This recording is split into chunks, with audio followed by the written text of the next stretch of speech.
अहंकारी अर्जुन भाग 25. अर्जुन शेकावतची ऑफिसला जाण्याची अजिबात मनस्थिती नव्हती. त्याने मूर्ती काकांना फोन करून सांगितले तेव्हा त्यांनी ऑफिसमधील सर्व गोष्टी स्वतः सांभाळून घेतो असे सांगितले. आपल्या खोलीत परत आलेल्या अर्जुनला अदितीने बोललेले प्रत्येक वाक्य म्हणजे कानात वितळलेले गरम शिसे वतण्यासारखे टोचत होते. जे मी सुद्धा अदिती लग्न करून नवीन घरी आली होती तेव्हा तिच्याशी किती वाईट वागलो होतो. तोंडाला येईल तसे बोललो होतो आणि टोमणे मारले होते. पण आज ती जुन्या सगळ्या गोष्टी विसरून आपल्याला माफ करून आपल्या संपूर्ण कुटुंबाची समजूत घालत आहे आणि सांभाळत आहे. असं विचार करून अर्जुनला स्वतःचाच प्रचंड संताप येत होता. तिकडे सुनीलच्या घरी तिसऱ्या दिवसाचं दूध तुपाचं विधी करण्याची तयारी सुरू होती. पण तिथे जमलेल्या नातेवाईकांपैकी कुणीही सायलीची साधी विचारपूसही केली नाही किंवा तिला आठवलेलेही नाही. विश्वप्रसाद यांनी सायलीच्या घरच्यांनाही म्हणजे अर्जुनच्या कुटुंबाला बोलवून घेऊया का असे विचारले तेव्हा त्यांच्या पत्नी जया हिने त्यांना रागावून गप्प केले. इकडे स्वयंपाकघरात आलेली अदिती नाश्ता बनवण्यात व्यग्र झाली. तिच्याजवळ येऊन रमाने तेव्हा मुली असे हाक मारले तेव्हा अदितीने रामाला घट्ट मिठी मारली. रडत रडत ती म्हणाली, कशी आहे साई, मला माफ कर ग. इथून जाताना मी कोणालाच न सांगता निघून गेले कारण तुमचे मन मांडले नसते आणि तुम्ही चुकून ह्यांच्यापैकी कोणाला तरी सांगून बसाल या भीतीने मी तुम्हाला काहीच न सांगता निघून गेले होते. हे ऐकून रामाच्या डोळ्यातही पाणी आले. ती म्हणाली, असू दे बाळा, सायलीची गोष्ट सोडली तर बाकी सगळं चांगलं झालं ना, तेवढंच पुरेसे आहे असे म्हणत तिने अदितीचे मन सावरले. दोघींनी मिळून नाश्ता बनवला. रमाने शकुंतला यांना नाश्त्यासाठी बोलावले तर अदिती अर्जुनला बोलवायला गेली. यावेळी ती फक्त एक अदिती म्हणून ह्या घरात आली होती. ती अर्जुनची बायको म्हणून, शकुंतला यांची सख्खी भाची म्हणून किंवा त्या घराची सून म्हणून आलेले नव्हते. कारण त्यानेच तिला मंगळसूत्र काढून ठेवण्यास सांगितले होते आणि अर्जुनसोबत तिचा संसार किंवा त्या घरात प्रवेश करण्यासाठी तिचा रीतसर गृहप्रवेशही झालेला नव्हता.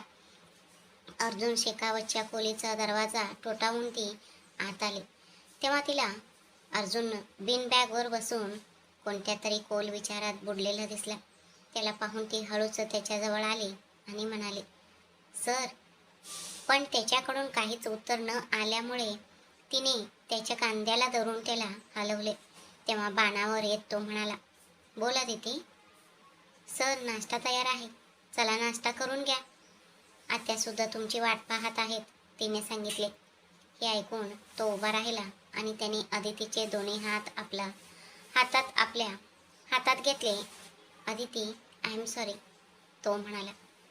का सर, अचानक ही माफी कशासाठी आणि तीही आत्ता, तिने गोंधळून विचारले. ते तू जेव्हा लग्न करून आलीस तेव्हा मी सुद्धा तुला रोज तोंडाला येईल तसे दळबद्री, पिडा आणि अपशकुनी म्हणून हिणवले होते. पण काल जेव्हा कोणीतरी माझ्या सख्या बहिणीला फक्त एक वेळ तसे म्हटले तेव्हा एक भाऊ म्हणून मला ते सहन झाले नाही. मग तू ते सगळे दुःख आणि वेदना इतके दिवस कशी सहन केलीस? खरंच तू खूप महान आहेस अदिती. प्लीज, शक्य असेल तर फक्त एक वेळ मी तुम्हाला माफ केले असे म्हण, असे सांगत त्याने तिचे हात आपल्या डोळ्यांना लावले. सर, हे काय करताय तुम्ही? प्लीज हात सोडा. मी ते सगळं केव्हाच विसरून गेले आहे सर. आता मला कोणी तसं बोलत नाही. तुम्ही जे केलं ते चुकीचं होतं हे तुम्हाला जाणवलं, एवढंच माझ्यासाठी पुरेसं आहे सर. आता चला नाश्ता करून घ्या, ती म्हणाली. पण तिचा हात न सोडता अर्जुनने विनवणी केली. अदिती, फक्त एक वेळ तुला मिठी मारू का प्लीज? जेव्हा माझ्या मनाचे राजे तुम्हीच आहात तर मिठी मारण्यासाठी अशी परवानगी मागण्याची वेळ आली का? मी तर नेहमीच तुमचीच आहे सर, असे अदितीने मनातल्या मनात स्वतःचेच म्हटले आणि तिने होकारार्थी मान हलवली. जणू ती ह्याच क्षणाची वाट पाहत होती. अर्जुन शेकावतने अदितीला घट्ट मिठीत घेतले. गेल्या 2 दिवसांपासून त्याचे मन खूप अस्वस्थ झाले होते. त्याला धीर देण्यासाठी आणि सांत्वन करण्यासाठी मनाच्या जवळ असलेला कोणाची तरी अत्यंत गरज होती. अर्जुनने अदितीला अगदी श्वास रोखला जाईल इतके घट्ट जवळ धरले होते. तिने त्याच्या पाठीवरून हात फिरवत म्हटले, जे काही होते ते चांगल्यासाठीच होते सर. सायलीच्या सासूबाईंनी सुद्धा तिची बाजू घेतली नाही. ह्यावरूनच समजून घ्या. समजा, जन्म देणारे आई वडील मुलगा गमावल्याचं दुःखात आणि त्रासात आहेत असे आपण मानले तरी सुनील भाऊ सायलीचेही नवरा होतेच ना. तिने आपले सर्वस्व त्यांना अर्पण केले होते. मग तिच्या मनावर काय बेतले असेल सांगा. सुनील भाऊंच्या आईने सायलीचे दुःख समजून घ्यायला हवे होते. आज तिसऱ्या दिवसाचं दूध तुपाचा विधी आहे, पण त्यांच्यापैकी कोणी एका शब्दानेही आपल्या घरच्यांना बोलवलेले नाही. पण ही गोष्ट सायलीच्या कानावर पडणार नाही याची आपण काळजी घेतली पाहिजे. ती डिप्रेशनमध्ये जाणार नाही याकडे लक्ष देणे जास्त गरजेचे आहे सर. काही दिवस जाऊ द्या. इथले वातावरण बदलले की तिचेही मन हलके होईल आणि ती ह्या सगळ्यातून बाहेर पडू शकेल असे म्हणत तिने अर्जुनला धीर दिला. अर्जुनच्या मनात चाललेल्या सर्व प्रश्नांची उत्तरे जणू अदितीने त्याला शोधून दिली होती. थँक्यू अदिती, तो मनापासून म्हणाला. ठीक आहे, आता तरी चला, नाश्ता गार होतोय असे म्हणत ती त्याला घेऊन खाली आली. शकुंतला देखील तिथे येऊन बसल्या होत्या. कुणाचीच खाण्याची इच्छा नव्हती, पण आजारी असल्यामुळे औषध घ्यावे लागणार होते म्हणून सगळेजण जमेल तितकं नाश्ता करत होते. अदिती, तू पण ये आणि नाश्ता करून घे बाळा, शकुंतला म्हणाल्या.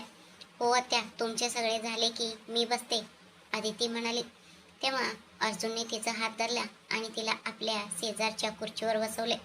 त्याने स्वतः पुढे होऊन तिच्या ताटात नाश्ता वाढला आणि म्हणाला, घरात काही खूप लोक नाही येत अदिती, आपण 4च जण तर आहोत, तू पण सोबत बसून नाश्ता कर. अदितीनेही पुढे काही न बोलता शांतपणे नाश्ता केला.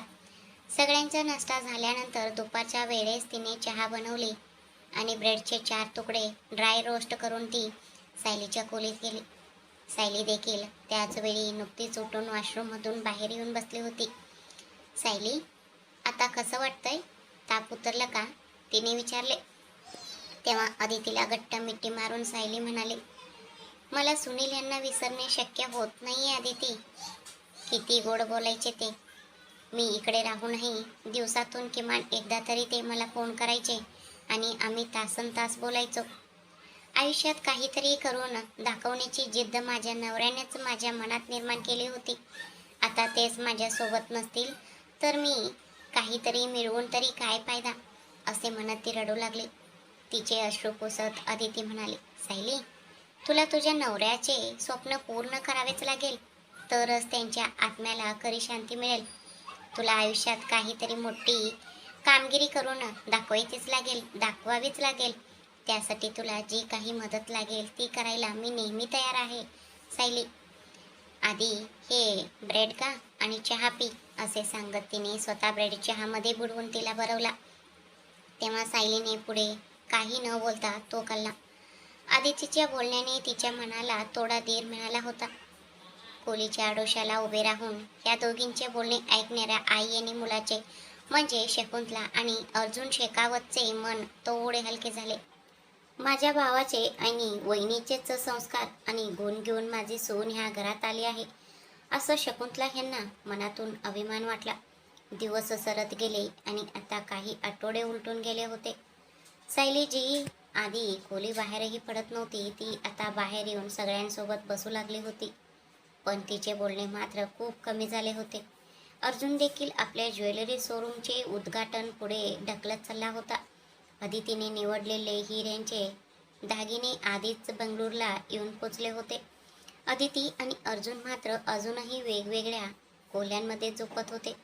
अदिती सकाळी उठून नेहमीप्रमाणे घरची सगळी कामे उरकायची आणि दुपारनंतर विकासच्या कंपनीचे अकाउंट्स सांभाळायची. रात्री सर्वांचे जेवण झाल्यावर सगळेजण आपापल्या खोलीत गेले. अर्जुन आपल्या आईच्या खोलीत आला आणि त्यांच्या मांडीवर डोके ठेवून म्हणाला, आई, शोरूमच्या उद्घाटनाला अजून वेळ लागू शकतो ना ग आई?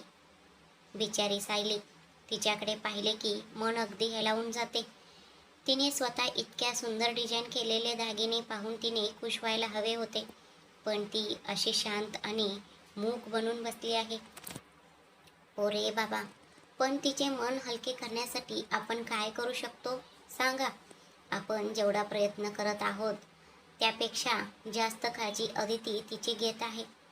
आई, पण अदिती ह्या घरात येऊन आता 10 दिवस झाले आहेत ग. तिच्या गळ्यात अजूनही मंगळसूत्र नाहीये. मी विचारलं तर ती म्हणते, ज्यांनी ते काढायला लावले त्यांनीच ते पुन्हा गळ्यात घालावे सर. हे सगळे कधी ठीक होईल ग आई? आपणही बाकीच्यांसारखे कधी सुखाने जगणार? आणि सायलीचे आयुष्य जर असेच एका जागी थांबून राहिले तर कसे होईल ग?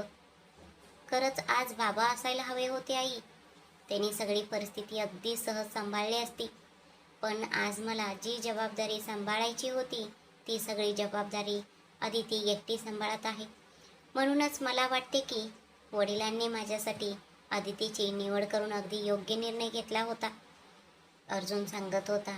आपल्या आईशी दुसऱ्या एका विषयावर बोलण्यासाठी तिथे आलेल्या सायलीच्या कानावर या आई मुलाचे हे सगळे बोलणे पडले.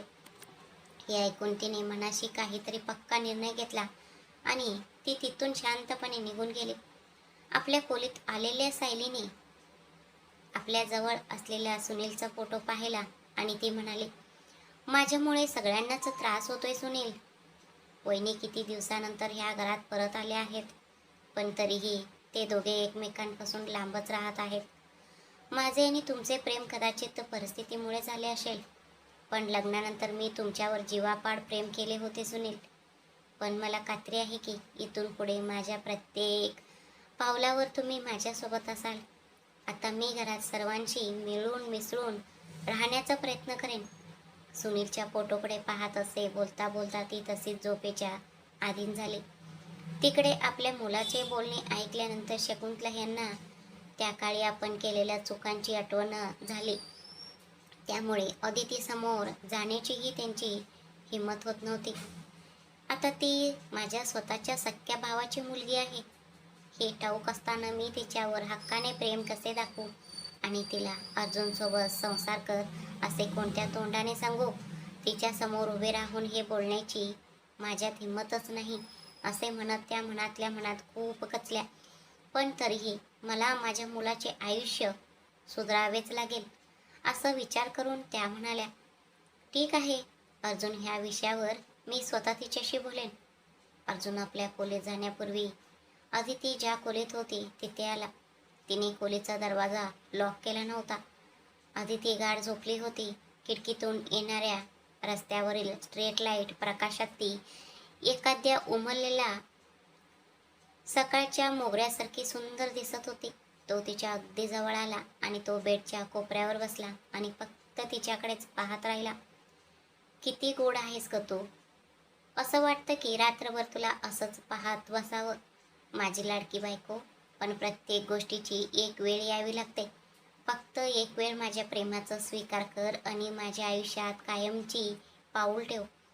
मग बघ मी तुला फुलासारखं कसं जपतो ते.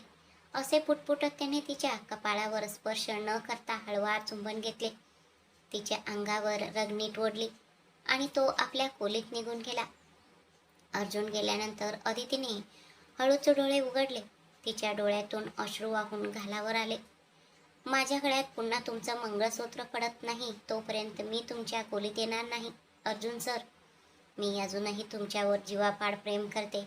म्हणूनच तर मी विकास दादांकडून इथली सगळी माहिती मिळवून धावत इथे आले. पण सुनील भाऊंसोबत जे काही घडलं तो फक्त एक साधा अपघात होता असं मला तरी वाटत नाही. आता हे सगळं सायली कशी सहन करेल मला माहीत नाही, पण तिला ह्या संशयाबद्दल काहीच माहीत न पडलेलं बरं. नाहीतर ती आयुष्यात कधीच पुढे जाण्याचा प्रयत्न करणार नाही. त्यातच सुनील भाऊंच्या आईने सायलीवर विनाकारण राग काढून तिच्याशी शत्रुत्व धरलं तर? सुनील भाऊंनी कधी कोणाचं वाईट केलं नव्हतं म्हटल्यावर त्यांच्यासोबत असं करणाऱ्यांना तो देव नक्कीच नरकाची वाट दाखवेल असा विचार तिने मनात केला. खिडकीपाशी येऊन ती वाऱ्याने डोलणाऱ्या झाडांच्या पानांना पाहत स्वतःशीच म्हणाली, आता जोपर्यंत आम्हा दोघांची पुन्हा लग्न लावून देत नाहीत तोपर्यंत मी ह्या घरात फक्त एक पाहुणी म्हणून राहीन सर. मी फक्त शकुंतला आत्यांचा भावाची मुलगी म्हणून वागणार. त्यांनी स्वतः पुढे होऊन आपले लग्न लावून दिल्यानंतरच मी माझे प्रेम तुमच्या समोर व्यक्त करेन. असं विचार करत ती बेडवर बरीच वेळ कूस पलटत राहिली आणि शेवटी झोपी गेली.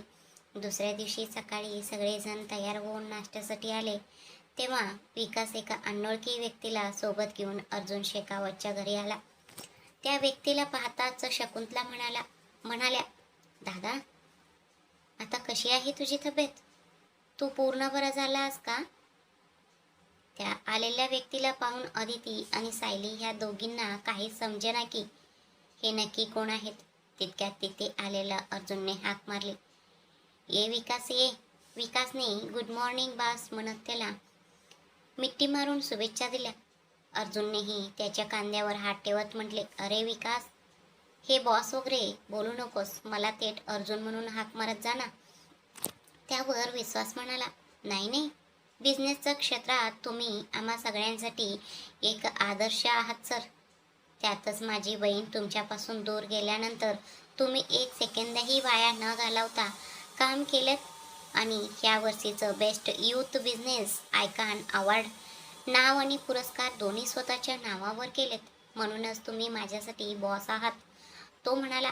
अर्जुन पुढे काही न बोलता त्याने विकासने सोबत आणलेल्या व्यक्तीकडे पाहिले आणि म्हटले, या मामा. सायली आणि अदितीने आश्चर्यचकित होऊन एकमेकींकडे पाहिले. त्यांना असे गोंधळलेले पाहून शकुंतला म्हणाल्या, अदिती, सायली, हे पौर्णिमाचे पती रविकांत आहेत. त्यांनी हे सांगता त्या दोघींच्या लक्षात आले की घरात पौर्णिमा आणि मोना दोघीही दिसत नाहीयेत. आई, पण पौर्णिमा आत्या कुठे आहेत? मी येऊन 10 दिवस झाले तरी त्या कुठेच दिसत नाहीयेत, सायलीने विचारले. तेव्हा अर्जुनने मध्येच थांबवत गंभीर आवाजात म्हणाला, आधी आपण सगळे नाश्ता करून घेऊया का? त्यानंतर मला तुम्हा सर्वांना एक महत्त्वाची गोष्ट सांगायची आहे. त्याचे बोलणे ऐकून सगळे नाश्त्यासाठी बसले. अदिती सर्वांना नाश्ता वाढायला उभी राहिली तेव्हा तिच्यासोबत सायलीलाही उभे राहिलेले पाहून घरच्यांना थोडे आश्चर्य वाटले.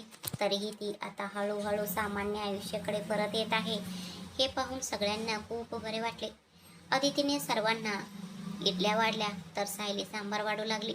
पहिल्यांदाच विकास आपल्या आवडीच्या मुलीच्या हाताने नाश्ता वाढताना पाहून मनातल्या मनात खूप खुश झाला होता. सर्वांना नाश्ता वाढल्यानंतर त्या दोघीही खायला बसल्या. सर्वांचा नाश्ता अगदी शांततेत पार पडला. त्यानंतर सगळेजण लिव्हिंग हॉलमध्ये आले.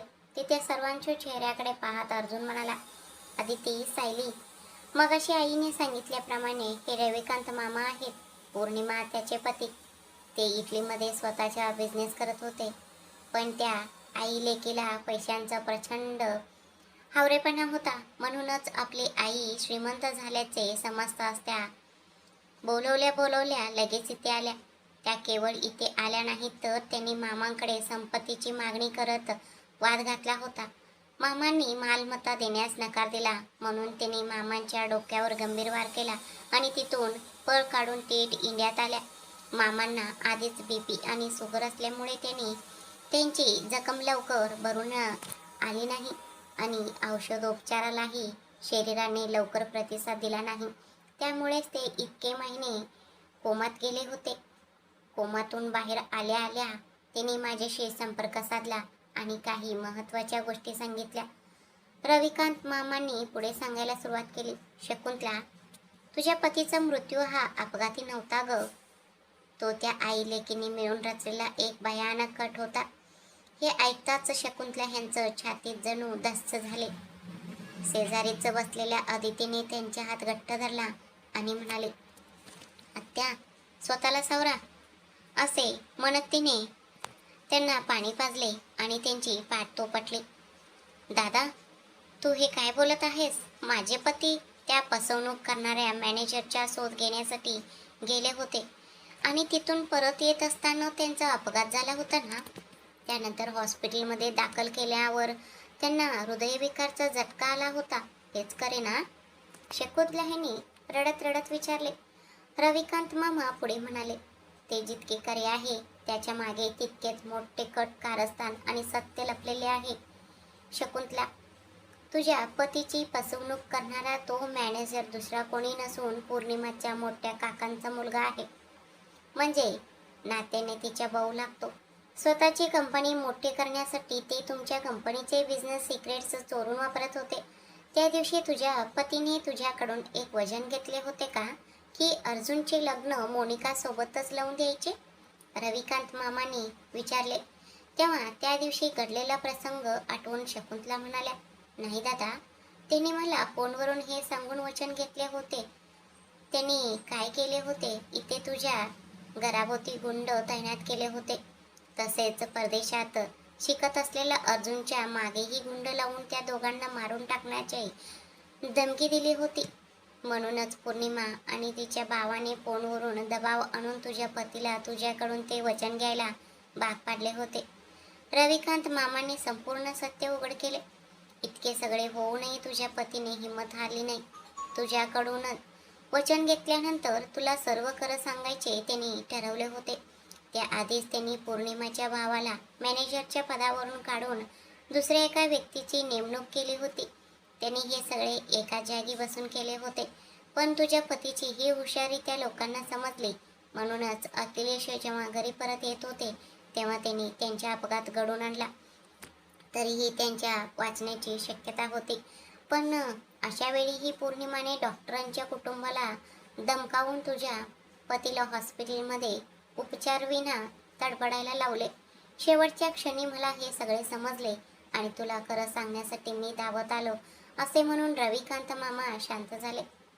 पण पुढे काय झाले मामा, सांगा ना, सायलीने रडत रडत विचारले.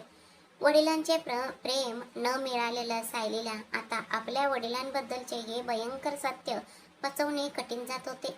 पण तोपर्यंत त्यांना हृदयविकारचा झटका आला आहे असे सांगून शकुंतलाला वार्डमधून बाहेर बसवले आणि त्यांना ऑपरेशन थिएटरमध्ये घेऊन गेले. इतके सगळे झाल्यावरही अखिलेश जगू शकले असते हे ऐकताच अर्जुनच्या छातीचे टोके जणू चुकून गेले. आपल्या वडिलांशी शेवटच्या वेळी बोलताही आले नाही म्हणून तो कित्येकदा कुणालाही न कळता गुपचूप रडला होता. मामा, म्हणजेच माझे बाबा अजून जिवंत आहेत का? कुठे आहेत ते, सांगा ना, अर्जुनने अत्यंत व्याकुळ होऊन विचारले. तिकडून धावत आलेली सायली देखील रविकांत मामांच्या पायापाशी बसली आणि रडत रडत म्हणाली, आमचे बाबा जिवंत आहेत का मामा? कुठे आहेत ते? प्लीज तुम्हाला माहीत असेल तर सांगा ना मामा. शकुंतला यांची अवस्था तर त्या देवाच्याच भरोश्यावर होती. त्या एखाद्या पाषाणासारख्या सुन्न होऊन बसल्या होत्या. जर माझे पती जिवंत होते तर मी इतकी वर्ष पती नसलेल्या स्त्रीसारखे आयुष्य जगले का? या विचाराने त्यांचे मन आणखीनच होरपून निघाले. रविकांत मामांनी एक जड विश्वास टाकला आणि सांगितले, होय बाळांनो, तुझ्या वडिलांना त्यांनी वेडे ठरवून एका मनोरुग्णालयात भरती केले आहे. त्यांनी हे सांगताच तिथल्या प्रत्येकाचं छातीचे टोके जणू क्षणभर थांबले. शकुंतला त्यांना तर आपण जे ऐकत आहोत त्यावर त्यांचा विश्वासच बसत नव्हता. माझे पती जिवंत असतानाही मी दरवर्षी त्यांचे श्राद्ध घालत राहिले. या विचाराने त्यांचे मन दुःखाने होरपळून निघाले. सायलीला नवरा गमावल्याचे दुःख तर होतेच, पण सोबतीला आपले वडील परत मिळाल्याचा आनंदही होत होता. अर्जुन मात्र एखाद्या दगडासारखं स्तब्ध होऊन बसला होता. त्याच्या वडिलांचे निर्णय, त्यांचे बोलणे, हे सगळे एखाद्या चित्रपटासारखे त्याच्या डोळ्यासमोरून सरकून गेले. इतक्या हुशार आणि कर्तव्यगार माणसाला त्या पौर्णिमा आणि तिच्या भावांनी कसे काय फसवले हे त्याला समजत नव्हते. मामा, खरंच माझे बाबा जिवंत आहेत ना? अर्जुनचे हे शब्द त्याच्या गळ्यातून बाहेर पडत नव्हते. विकास अर्जुनच्या खांद्यावर हात ठेवून त्याला धीर देत होता, तर अदितीने एका हाताने सायलीला आणि दुसऱ्या हाताने शकुंतला यांना घट्ट धरून ठेवले होते. होय अर्जुन, जर मी त्या दिवशी याविषयी काहीही बोललो असतो तर तुझे बाबा पुन्हा कुणाच्याच हाती लागले नसते. म्हणूनच ज्या दिवशी मी शकुंतलाला घेऊन आलो त्या दिवशी मी त्या दोघींना याबद्दल काहीच सांगितले नाही. तुझ्या बाबांना त्यांनी पौर्णिमेच्या बाबाच्या फार्म हाऊसवर ठेवले आहे रे. मी एकदा नजर चुकून गुपचूप त्यांना पाहायला गेलो होतो तेव्हा तुझे बाबा अखिलेश फक्त एवढेच म्हणाले होते की माझ्या मुलाचे शिक्षण पूर्ण होऊ दे आणि तो आपल्या कंपनीला अजून मोठ्या उंचीवर घेऊन गेल्यावर पौर्णिमा आणि तिच्या भावाला चांगलीच अक्कल शिकवून माझा मुलगा मला इथून सन्मानाने घेऊन जाईल अशी काहीतरी व्यवस्था कर मित्रा. हे लोक मला वेडे करण्याचे औषध गोळ्या देतात, पण मी ते गिळण्याचे नाटक करतो आणि त्यांना असे भासवतो की मी खरंच वेडा झालो आहे. यासाठी कितीही वर्ष लागली तरी मला काळजी नाही, असे अखिलेश म्हणाले. पौर्णिमा आणि तिच्या भावाने मिळून हॉस्पिटलच्या डॉक्टरांच्या कुटुंबालाच किडनॅप केले होते. त्यांनी अखिलेशसारखंच हुबेहूब दिसणारा एक छोटा चेहरा तयार केला आणि कुणालाही ओळखता येऊ नये म्हणून त्यावर पट्ट्या बांधल्या होत्या. रविकांत मामांनी हे सांगताच शकुंतला यांना आठवले की हॉस्पिटलमध्ये त्यांनाही त्यांच्या पतीचा चेहरा नीट पाहायला मिळाला नव्हता. एवढी माहिती दिल्यानंतर रविकांत मामांनी एक मोठा निश्वास टाकला आणि ते शांत बसले. पण तेवढ्यात अदितीने विचारले, आत्या मग तुमचे अपहरण नक्की कोणी केले होते? त्यांनी अर्जुनकडे पाहिले. अर्जुन म्हणाला, त्या दिवशी आई आणि पौर्णिमा आत्या दोघी देवळात गेल्या होत्या ना, त्याच दिवशी आईचे अपहरण घडवून आणले गेले होते. तो आणि विकास त्याच देवळात होतात, पण तितक्यात विकासच्या बॉडीगार्डने त्याला फोन करून सांगितले की सायली रडत रडत हॉस्पिटलच्या दिशेने निघाली आहे, म्हणून तुम्ही दोघे तातडीने तिथे गेलात. त्याच दिवशी पौर्णिमा आत्याने आईचे अपहरण करून माझे आणि मोनाचे लग्न लावून देण्याचा त्यांचा विचार होता. मी नेमका त्याच वेळी रविकांत मामांना सोबत घेऊन घरी आलो होतो. रमा मावशीकडून सुनीलबद्दल समजताच मी लगेच हॉस्पिटलकडे निघालो, पण घरात मोना बसली आहे हे मी विसरलोच होतो. त्यानंतर तिथे नक्की काय घडले मला माहीत नाही, पण विकास आणि माझ्या सिक्युरिटी टीमने आम्हाला लगेच माहिती दिली. मी आणि विकास तिथे जात असतानाच आम्ही पोलिसांनाही कळवले होते. तिथे गेल्यावर त्या म्हणाले की जर तू मोनाशी लग्न केलेस तरच तुझे लाडके मामा आणि तुझी आई सुरक्षितपणे घरी पोचतील. इतकेच नाही तर तुझी सगळी संपत्ती माझ्या मुलीच्या नावावर करावी लागेल अशी धमकी त्यांनी दिली. हे सगळे पाहत असलेल्या पोलिसांनी पौर्णिमा आत्याच्या हातांवर गोळी झाडली आणि त्यांच्या हातातील चाकू खाली पडला. आई आणि मामा या दोघांनाही खुर्चीला घट्ट बांधून ठेवल्यामुळे त्यांना खूप त्रास झाला होता. त्यातच रविकांत मामा नुकतेच कोमातून बाहेर आले होते, त्यामुळे त्यांना तातडीने मध्ये दाखल केले आणि आईवर उपचार करून आम्ही त्यांना सोबत घेऊन आलो. पौर्णिमा आणि मोना दोघी आता पोलिसांच्या स्वाधीन झाल्या आहेत. याच कारणामुळे त्या दिवशी आईला घरी घेऊन यायला आम्हाला पहाट झाली होती, असे अर्जुन शेखावतने सविस्तरपणे सर्वांना सांगितले. पौर्णिमा आणि मोना दोघीही आता तुरुंगात आहेत हे समजल्यावर सगळ्यांना जरा जीवाला. सायली आपल्या बाबापाशी आली आणि त्याला घट्ट मिठी मारून रडत रडत म्हणाली, दादा मला बाबा हवे आहेत. तेव्हा रविकांत मामांनीही सांगितले, अर्जुन आपल्याकडे आता जास्त वेळ नाही रे बाबा, ही गोष्ट सांगायला मी आधीच खूप उशीर केला आहे. ती पौर्णिमा जेलमध्ये असूनही तिथूनच अखिलेश यांना दुसऱ्या जागी हलवू शकते. प्लीज माझ्या मित्राला सुरक्षित परत घेऊन ये. त्यावर विकास देखील म्हणाला, हो बॉस, हे जे सांगत आहे ते अगदी खरे आहे. त्या दोघी जेलमध्ये जाऊन आता 10 दिवस उलटून गेले आहेत. तुम्हाला त्या फार्म हाऊसचा पत्ता माहीत आहे का? विकासने विचारले. हो मला माहीत आहे.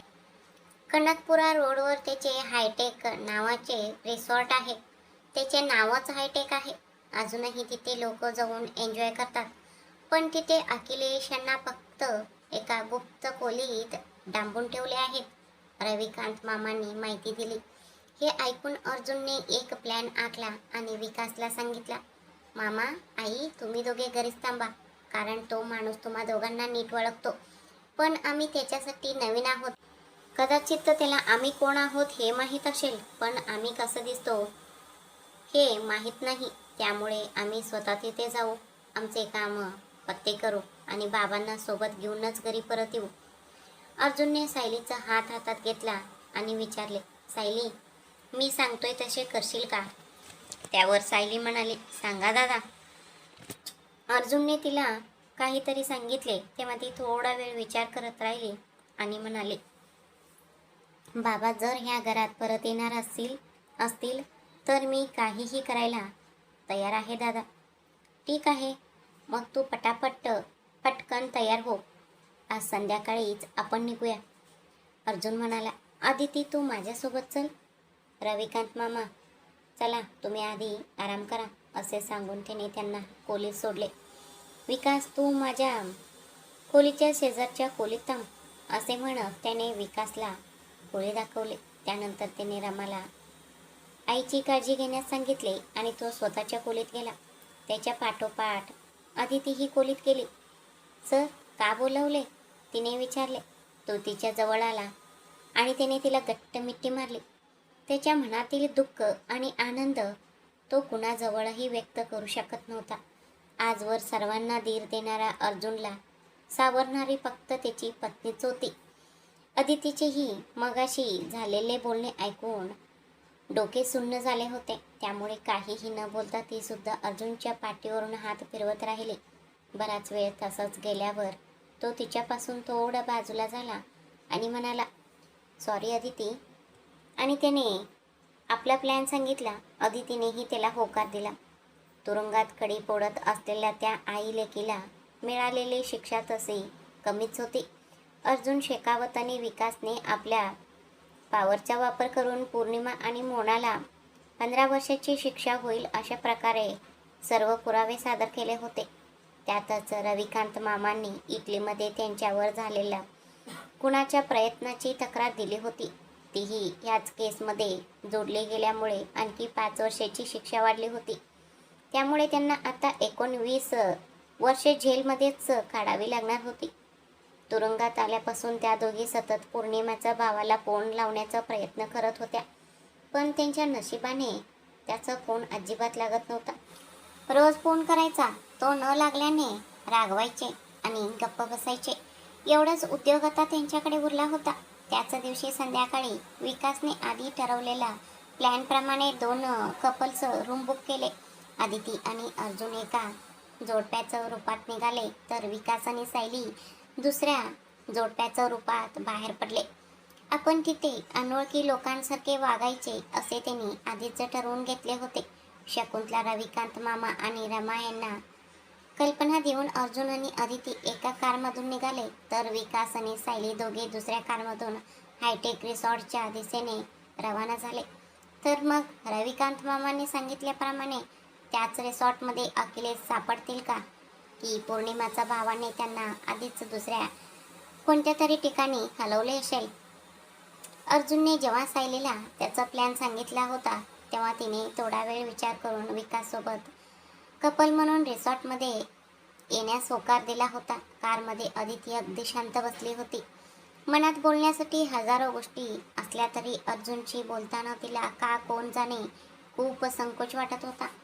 आत्ता आपल्या अखिलेश मामांना वाचवण्याची जबाबदारी असलेल्या ह्या कामात आपलीही एक छोटासा वाटा असावा, याच भावनेने ती सोबत आली होती. तिकडे विकास आणि सायली दोघे कारमधून चालले होते. सायली पुढच्या सीटवर न बसता मागे बसली होती. विकासला ते बघत नव्हते, पण माझ्यासोबत पुढे येऊन बस असे हक्काने सांगण्यात इतकीही जवळीकही त्यांच्यात नव्हती. त्यामुळे तो कारच्या रिअर व्ह्यू मिररमधून अधूनमधून तिचा चेहरा पाहत रिसॉर्टच्या दिशेने गाडी चालवत होता. शेवटी मनाचा धीर करून विकासने तिला बोलतं करण्याचा प्रयत्न केला. सायली, तिने हाक मारली. तेव्हा तिने त्याच्याकडे पाहत फक्त डोळ्यांनीच काय म्हणून विचारले, ते मी असे बोलतोय म्हणून रागवू नका, पण अजून किती दिवस तुम्ही स्वतःला घरात असे एकटे कोंडून घेणार आहात? किमान तुमच्या दादासाठी आणि आईसाठी तरी तुम्ही स्वतःमध्ये थोडं बदल करायला हवं ना, तो म्हणाला. हे ऐकून सायलीला खूप राग आला. ती म्हणाली, तुमच्या मते मी नक्की कसा बदल करायला हवं? नवऱ्याला मरून अजून महिनाही झाला नाहीये, अशात मी छान नटून तटून सगळीकडे मिरवत फिरावे असे वाटते का तुम्हाला? माझ्या बोलण्याचा तो अर्थ नव्हता. विकास एवढे बोलणार तोच त्याच्या चेहऱ्या समोर आपला हात आडवं करत ती म्हणाली, बास करा. आता मी तुमच्यासोबत येत आहे ते फक्त आणि फक्त माझ्या वडिलांसाठीच. कृपया माझ्या वैयक्तिक आयुष्यात नाक खुपसण्याचा प्रयत्न करू नका. एवढे बोलून ती खिडकीकडे तोंड करून बसली. तिला अशा मनस्थितीत पाहून विकासचे मन आतून खूप दुखावले. मी बोललेल्या गोष्टीचा तिने चुकीचा अर्थ काढला असं विचार करून तो शांत झाला. ते दोघे अर्ध्या तासाच्या अंतराने रिसॉर्टवर पोचले. अर्जुनने आधीच समजावून सांगितल्यामुळे सायलीने चेहऱ्यावर खोटे हसू आणले आणि ती विकास सोबत चालू लागली. पण तिने त्याच्यापासून थोडे अंतर ठेवले होते. हे विशेष तिथे उपस्थित असलेले लोक त्या चौघांकडे पाहून कुजबुजत होते की विकास आणि सायली तसेच अदिती आणि अर्जुन ही दोन्ही एकमेकांसाठी अत्यंत योग्य जोडपी दिसत आहेत. त्यांनी समोरासमोरील 2 रूम्स बुक केल्या होत्या. दुपार संपून संध्याकाळ झाल्यावर ते चौघे बाहेर आले. त्यांनी कॉफी घेतली आणि तिथे खेळणाऱ्या लोकांना पाहत बसले. तिथली लहान मुले डोळ्यांवर पट्टी बांधून लपाछपी खेळत होती. ते खेळताना पाहून अर्जुनच्या डोक्यात अचानक एक कल्पना आली आणि त्याने विकासकडे पाहिले. विकासच्या डोक्यातही अगदी तोच विचार आला आहे हे त्याचं डोळ्यांवरून समजत होते. कुणालाही संशय येऊ नये म्हणून त्यांनी तिथे असलेल्या इतर काही जोडप्यांना एकत्र केले आणि लपाछपी खेळायला सांगितले. तरुण जोडप्यांना त्यांचे बालपण आठवल्यामुळे सगळेजण लगेच तयार झाले. त्यानुसार टॉस करून एका व्यक्तीला नंबर मोजायला लावले आणि बाकीचे सगळे लपायला गेले. त्याच वेळेचा फायदा घेऊन विकास आणि अर्जुनने रिसॉर्टच्या कानाकोपऱ्यात अखिलेश बाबांचा शोध घेण्याचे काम सुरू केले. अदिती आणि सायली ह्या दोघींनाही त्यांचा हा प्लॅन माहीत असल्यामुळे त्या दोघींनी एकत्र होऊन एक बाजूला शोध सुरू केला.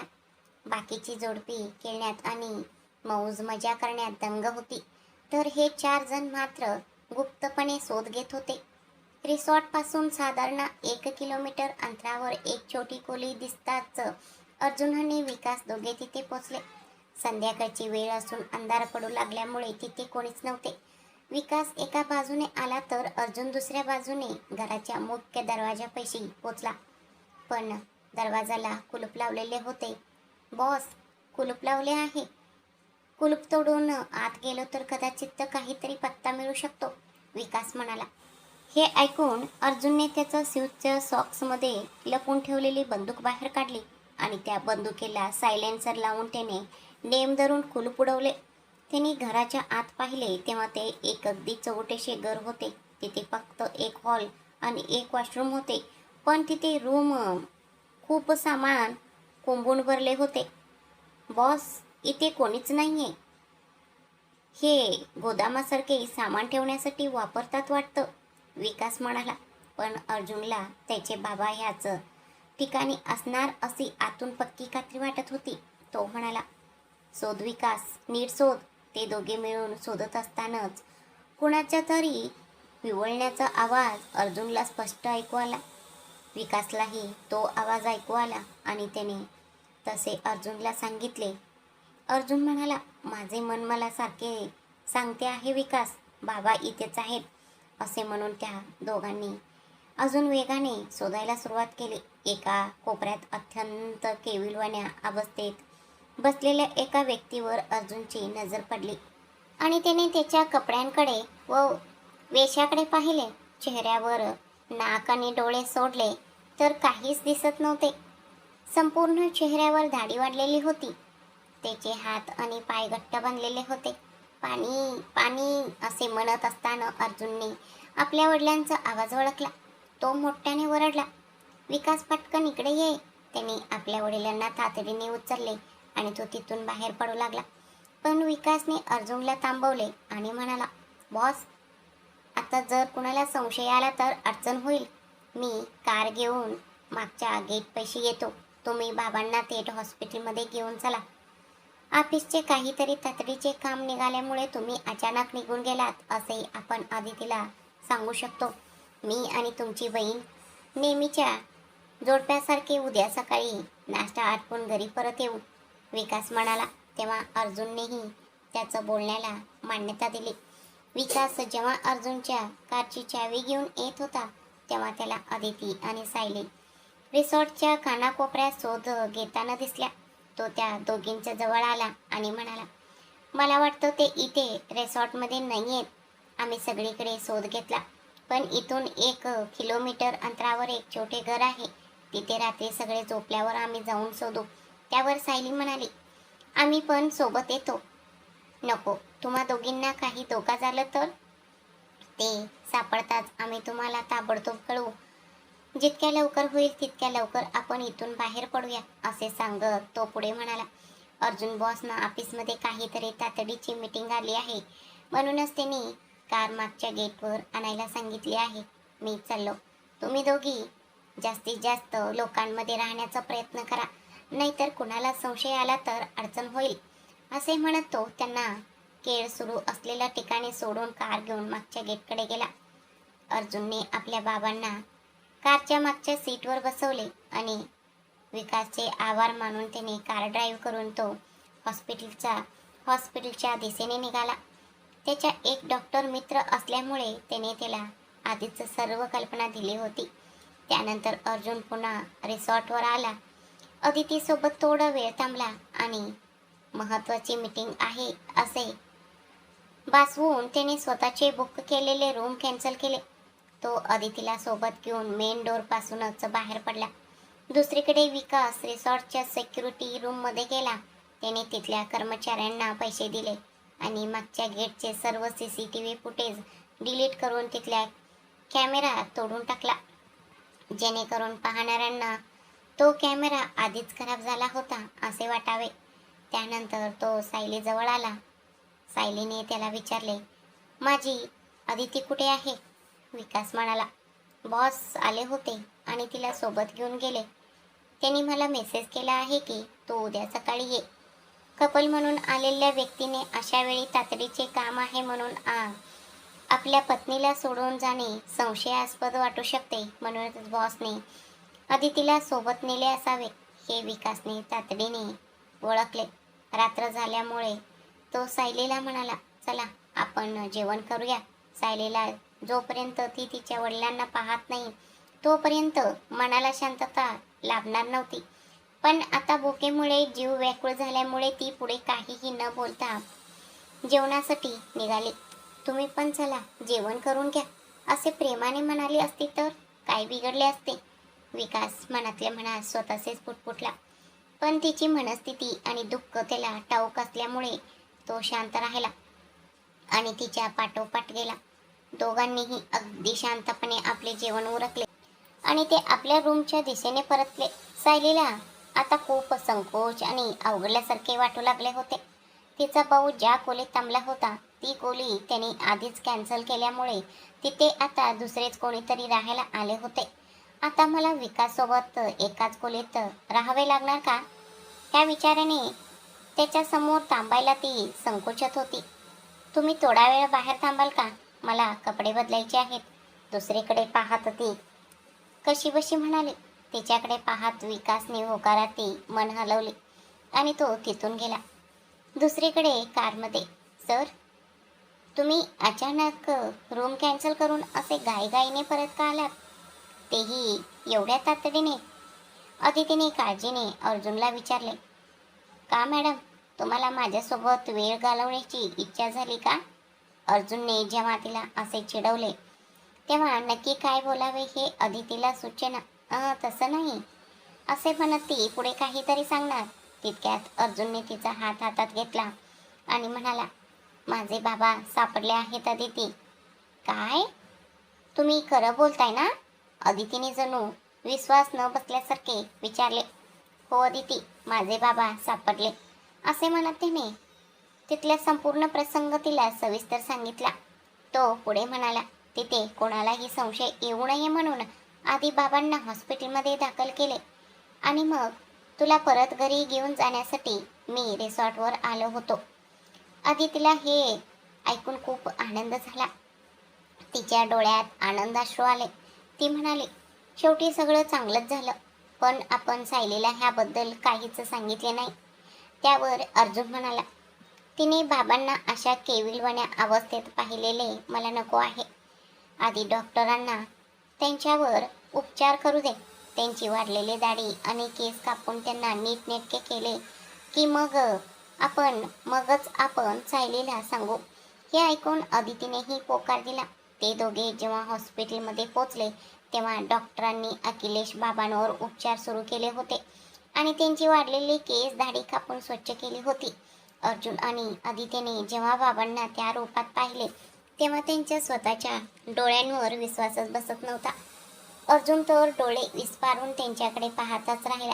ज्या वडिलांना आपण मृत मानले होते त्यांना आज आपल्या डोळ्यांसमोर जिवंत पाहून त्याच्या मनाला झालेला आनंद शब्दात सांगण्यापलीकडे होता. घरी आताच फोन करून ही गोष्ट सांगायला नको असे का? अशा प्रश्नांकित नजरेने जेव्हा आदित्यने त्याच्याकडे पाहिले तेव्हा तो पुढे म्हणाला, आईने जर बाबांना ह्या अवस्थेत पाहिले तर तिला खूप दुःख होईल आणि ती खूप खचून जाईल. आधी त्यांच्यावर उपचार होऊ देत आणि त्यांच्या तब्येतीत थोडी सुधारणा होऊ देत, मगच घरी सांगू. त्याचे हे बोलणे ऐकून अदितीनेही होकार दिला आणि ती शांत राहिली. ते दोघे बाहेर येऊन बसले. अदितीच्या मांडीवर डोके ठेवलेल्या अर्जुन शेकावतला आपले बाबा सापडल्याचं शब्दात सांगता येणार नाही इतकं आनंद झाला होता.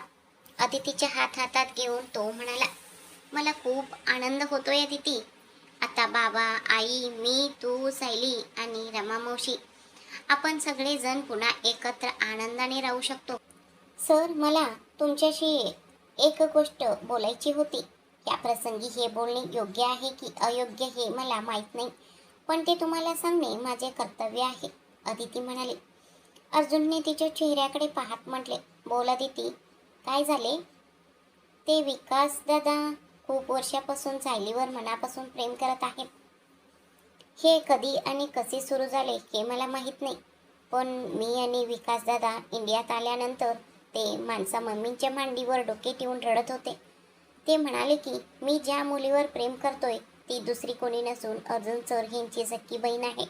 ते पुढे म्हणाले की मी फक्त तिच्यासाठीच एवढी मेहनत करून माझी न्यूयॉर्कमधील कंपनी इंडियात शिफ्ट करून आलो, पण आता ती दुसऱ्या कुणाची तरी बायको झाली होती आणि आता तर, असे म्हणत त्यांना पुढे काही बोलता येत नव्हते आणि ते खूप रडत होते.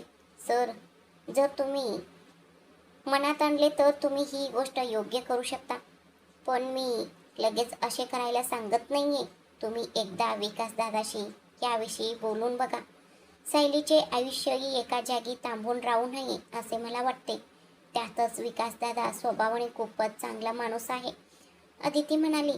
तेव्हा अर्जुन शेकावत खोल विचारात पडला. तेवढ्यात डॉक्टर बाहेर आले आणि म्हणाले, अर्जुन, तुमचे वडील उपचारांना चांगला प्रतिसाद देत आहेत. पुढील 24 तासात ते पूर्णपणे शुद्धीवर येऊन बोलू लागतील. सध्या ही औषधे आणून द्या. अर्जुनने औषधांची चिठ्ठी घेतली आणि अदितीला तिथेच थांबायला सांगून तो औषधे आणायसाठी निघून गेला. तिकडे रिसॉर्टवर अर्जुनने आधीच फोन करून सांगितल्यामुळे विकासने सर्व CCTV फुटेज डिलीट केले होते. आता कुणाला संशय येऊ नये म्हणून त्या दोघांना आजची रात्र तिथेच थांबून उद्या सकाळीच निघायचे होते. खोलीत आलेल्या सायलीला कपडे बदलायचे होते, पण विकास समोर तिला ते कसे सांगावे हे सुचत नव्हते. ती बऱ्याच वेळ विचार करत त्याच्याकडे पाहत राहिली. विकास मात्र लॅपटॉप उघडून त्याचे इतक्या दिवसांचे पेंडिंग काम करण्यात इतका व्यस्त होता की त्याने चुकूनही आपले डोके वर करून पाहिले नव्हते. वाट पाहून थकलेली सायली शेवटी विकास जवळ आली आणि म्हणाली, एक्सक्यूज मी. माझं नाव विकास आहे, तो शांतपणे म्हणाला.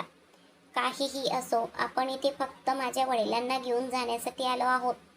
तुम्ही त्याचाच फायदा घेऊन असे लॅपटॉप घेऊन बसलात तर काय अर्थ आहे? सायली चिडून बोलत होती. सायली, शांत हो. काय झालंय नक्की? तू अशी का बोलत आहेस? विकासने विचारले. अजून काय होणार? एक मुलगी इथे एकटी आहे, तिला काही हवंय का? काही अडचण आहे का? हे विचारण्याऐवजी तुम्ही असेच बसून राहणार का? तिने बोलले. हे ऐकून तो आपल्या जागेवर उठला. छातीवर हात बांधून तिने तिच्याकडे पाहिले आणि अत्यंत शांतपणे विचारले, ठीक आहे, आता काय हवे आहे तुम्हाला सांगा. पाणी संपले आहे, पिण्यासाठी पाणी हवे आहे, तिने सांगितले. ठीक आहे, त्यासाठी एवढं बोलण्याची काहीच गरज नव्हती सायली. असे म्हणत तो पाणी आणण्यासाठी खोली बाहेर गेला. तो बाहेर गेल्याचे पाहताच सायलीने सुटकेचा निश्वास टाकला, छातीवर हात ठेवला आणि तातडीने दरवाजा लॉक करून घेतला. तिने पटापट आपले कपडे बदलले आणि नाईट सूट घातले. विकासने पाणी आणले आणि हे घ्या असे म्हणत तिच्या हातात पाण्याचा ग्लास दिला. तेव्हा कुठे त्याच्या लक्षात आले की तिने नक्की कोणत्या कारणासाठी त्याला खोली बाहेर पाठवले होते.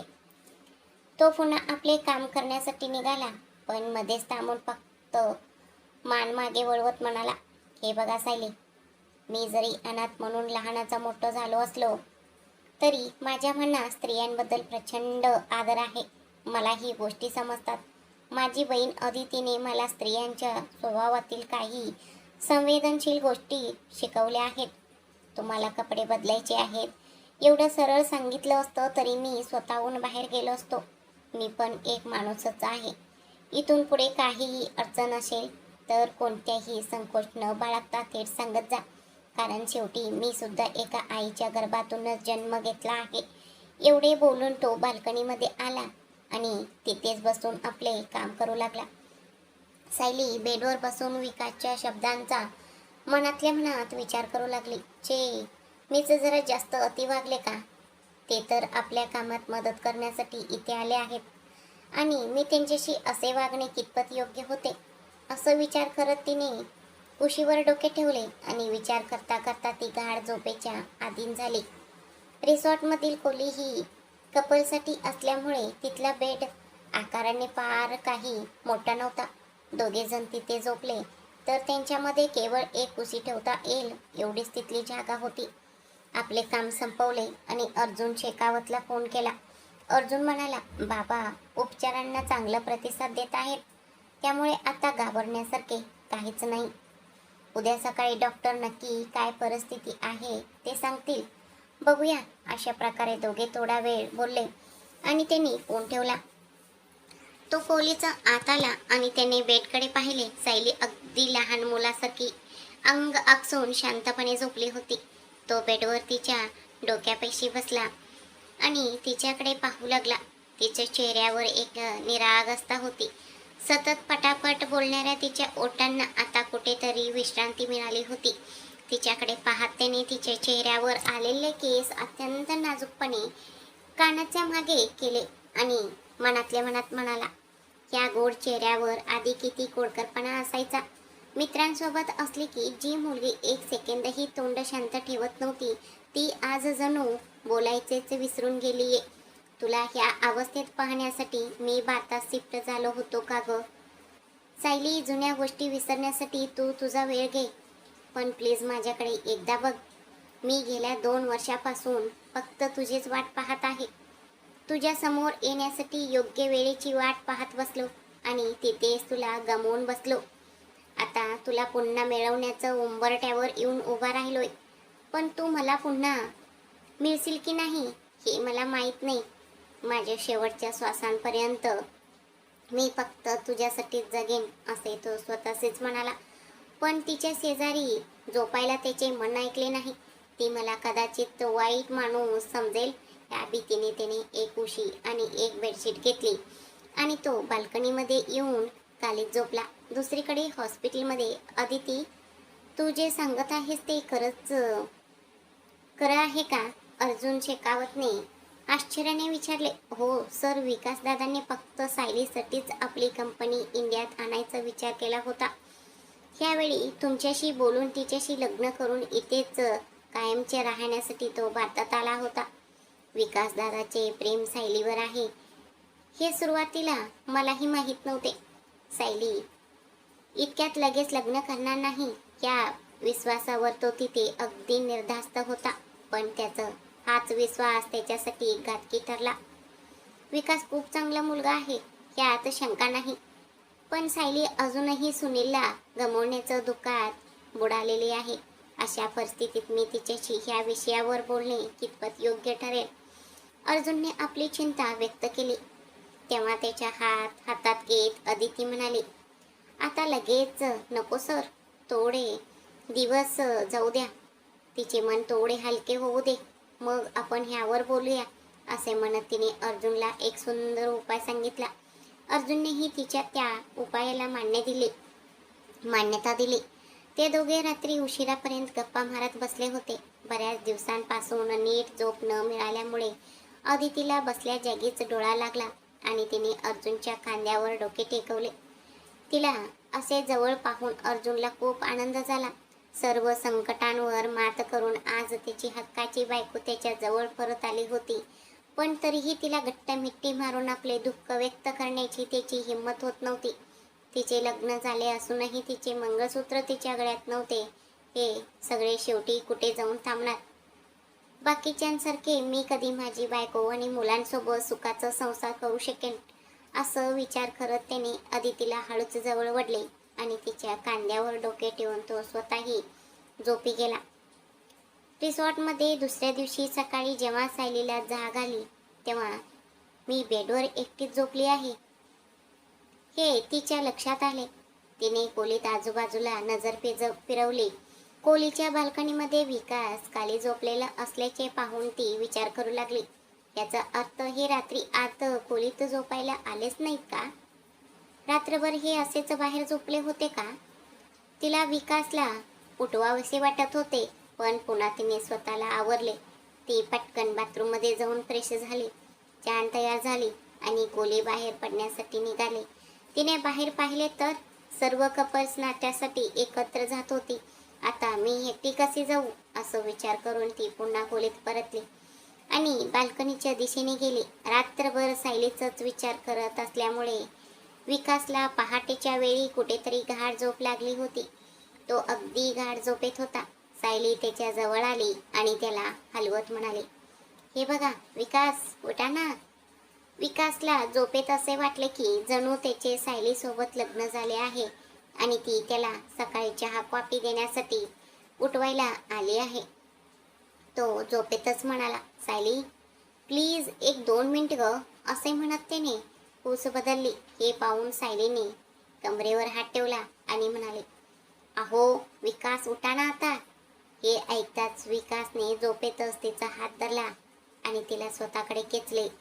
प्लीज सायली, फक्त 5 मिनिट, जास्त नाही, असे म्हणत त्याने त्याचा चेहरा सायलीच्या गळ्याजवळ लपवला आणि तो तसाच अर्धवट झोपेत राहिला.